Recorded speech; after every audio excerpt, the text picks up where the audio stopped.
अल्लाह को दुआ है तो अल्लाह ताला हिन इदारे के ता क़यामत कायम ऐं दाइम रहे। अल्लाह ताला खेसि दीनी हवाले से तरक्की नसीब फरमाए। नंढड़े बचड़े कुरान पाक जो हिफ़्ज़ कियो, या रब करीम जी चूंड आ। अल्लाह कंहिंजे घर में कुरान जो हाफ़िज़ ऐं आलिम पैदा करे, ताईं असांजे वस जी ॻाल्हि नाहे। तॾहिं तव्हां उलमा खां ॿुधो आहे, या रब करीम जी करम नवाज़ी आहे। जेकॾहिं रंग लाए त सिखनि जे घर में हज़रत मौलाना अहमद अली लाहौरी सभई चओ रहमतुल्लाह अलैह, तव्हां ॿुधो, उहो सिख जो बचो, अबो अमा त गैर मुस्लिम, पर पाण मुस्लमान थी करे वक़्त जा जुनेद बणिया मौलाना अहमद अली लाहौरी, वॾी हस्ती। वरी अञा तव्हांखे ॿी हस्ती ॿुधायां, उहे बि सिख जे घर में पैदा थिया, जंहिंखे दुनिया चवे थी मौलाना उबैदुल्लाह सिंधी।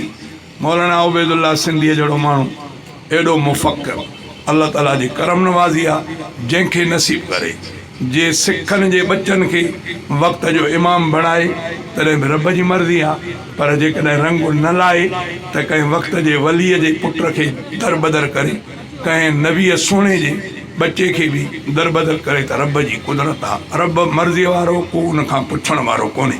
ॿियो न त मिसाल तव्हांजे आॾो आहे, क़ुरान पाक जे 12हें सिपारे में अल्लाह ताला हज़रत नूह अलैहिस्सलाम जो किसो बयानु कयो आहे। पुटु अखियुनि जे आॾो ॿुॾे थो, पीउ रड़ियूं थो करे, पुटु नथो अचे।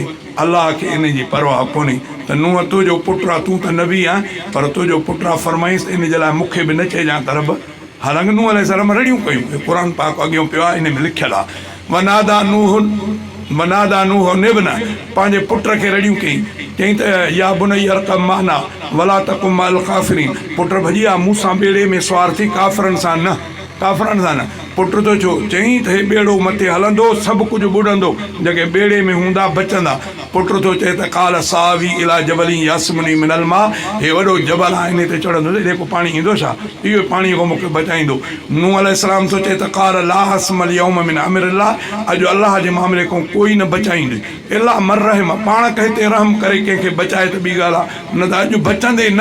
क़ुरान तो चए, क़ुरान पाक तो पढ़ां, अञा ईअं ॻाल्हायूं पिए त क़ुरान तो फरमाए त हाल बैनहुमल मौज फकान मिनल मुग़रक़ीन, अञा ईअं हुया त विच में छोली अची वई। नूह अलैहिस्सलाम जो ॿेड़ो हीअं लोॾे में वियो, ॾिठे त मुंहिंजो पुटु ॾिठई अखियुनि सां त गोता खाईंदे ॿुधो। जॾहिं ॿुॾण वारी कैफ़ियत बचे जी पीउ ॾिठी आहे त नबी ख़ुदा जो, ॿी वाह न ॾिठई, पाण त कोन बचाई, पाण त न बचाई, वरी बि रब खे सॼे क़ुरान थो चए, वनादा नूह रब, रड़ियूं कयूं नूह पंहिंजे रब खे, काल रब इन बिनी मिन अहली व इन वादकल हक़ व अंत हकमुल हाकिमीन, रब हे मुंहिंजो बचो, माण्हू छा चवंदा, माण्हू छा चवंदा। अल्लाह जे फरमाए परे थी इन जे बारे में, फला तसअलनि मा लैस लक बिही इल्म इन्नी अइज़ुका अन तकून मिनल जाहिलीन, ॿीहर इन जे बारे में सुवाल बि न कजां, इन खां भॼी परे थी।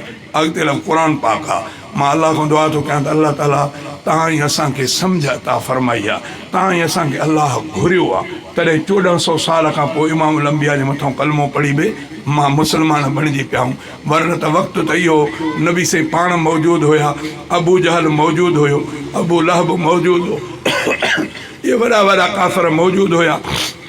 नबी साईं चंड ॾे इशारो कयो, चंड ॿ टुकर थियो, सभिनी कलमो न पढ़ियो। नबी साईं हीअं वण खे सरगियो, हे वण ॿुधो आहे न मुंहिंजो, ईअं नबी साईं जे माण्हू परे खां इशारो कबो आहे, ईअं वण खे इशारो कयो, वण ज़मीन खे चीरे अचे, नबी साईं जा आॾो बीठो, नबी सल्लल्लाहु अलैहि वसल्लम ॻोह सां ॻाल्हायो, ॻोह माण्हूअ वांगुरु पई ॻाल्हाए। इहे तव्हां ई असां ॻाल्हियूं ॿुधियूंसीं, पर उहो उते हुया, पोइ बि उन्हनि खे कलमो नसीब न थियो, छो त अल्लाह न घुरियो। अल्लाह तव्हां ई असांखे घुरियो आहे। 1400 साल खां पोइ ॾिठोसीं बि साईं जन खे कोन, ॻोह खे ॻाल्हाईंदे न ॾिठोसीं, चंड खे चीरदे न ॾिठोसीं, वण खे पंधु कंदे न ॾिठोसीं, पर पोइ बि रब पंहिंजो घुरियो आहे, अल्लाह ताला मुस्लमान बणायो आहे। अॼु बि रब घुरियो आहे, जंहिंजे घर मां अल्लाह ताला नंढड़े खे क़ुरान पाक जो हाफ़िज़ बणायो आहे।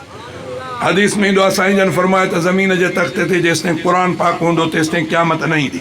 पोइ क़ुरान पाक हिन ॿिनि पाठनि में, अब हे पाठा कंहिं कंपनी जा आहिनि, हे पाठा हे पाठक हे कागज़ कंहिं कंपनीअ ठाहियो आहे, हे अलाह जे पासो कागज़ माना हिन क़ुरान लिखियल सां न आयो आहे, हे कागज़ हिते कंहिं कंपनीअ ठाहियो आहे, उन ते क़ुर पाक जा लफ़्ज़ कंहिं कंपनीअ लिखाया आहिनि। हाणे इहो क़ुर इन्हनि ॿिनि पाठनि में इहो जेसि ताईं मौजूदु आहे तेसि ताईं बि क़यामत न ईंदी। क़ुर पाक उहो दीवार आहे, इन ते लिखो जेसि ताईं अखर मौजूदु हूंदा तेसि ताईं क़यामत न ईंदी। पर क़ुर पाक कंहिं तव्हां ई असांजे बचड़े जे सीने में अलाह महफ़ूज़ कयो, जेसि ताईं इनखे महफ़ूज़ आहे इहो हाफ़िज़ ज़मीन ते आहे तेसि ताईं क़यामत न ईंदी। एॾो वॾो मसइलो आहे। अलाह खां दुआ थो कयां त अलाह ताला उन नंढड़े खे अञा बि अॻिते क़ुर पाक सां निस्बत जोड़ण जी तौफ़ीक़ अता फ़रमाए।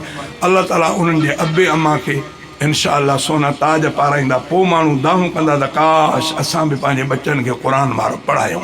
अलाह खां दुआ थो कयां त अलाह ताला मरण खां बि इहे सम्झो अता फ़रमाए। शुरूआत कयां थो रब जे नाले सां, थोरो तवजो।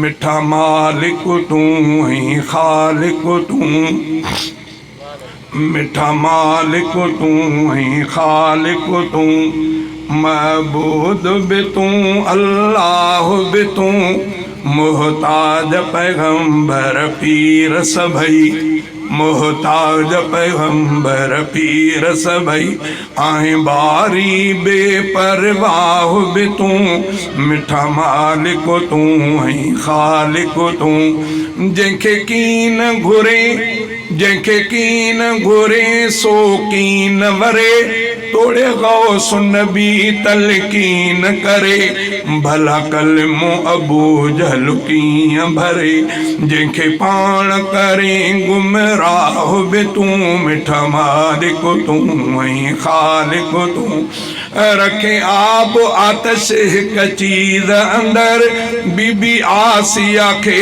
फिरऔन जे घर, बीबी लूत मथां तो वसाया पत्थर, बीबी लूत मथां तो वसाया पत्थर, ख़ुशि केरु तोसां आहीं शाह बि तूं, मिठा मालिक तूं ऐं ख़ालिक तूं, महबूद बि तूं अल्लाह बि तूं, मुहताज पैगंबर पीर सभई, आहीं बारी बेपरवाह बि तूं, मिठा मालिक तूं ऐं ख़ालिक तूं। अबाबील सां फील ज़लील कयई, आज़ाद आड़म खलील कई, अबाबील सां फील ज़लील कयई, आज़ाद आड़म खलील कई, फिरऔन ले दोज़ख नील कई, पाण ड्राही ठाही ठाह बि तूं, मिठा मालिक तूं ऐं ख़ालिक तूं, तोखे काणे न कंहिंजे इबादत जी, न का सौम सलात सखावत जी, तोखे काणे न कंहिंजे इबादत जी, न का सौम सलात सखावत जी, वठे बुछड़ो राह हिदायत जी, न सूहे ते करें जे निगाह बि तूं, मिठा मालिक तूं ऐं ख़ालिक तूं, तख़्ते ते शदाद खे तारियो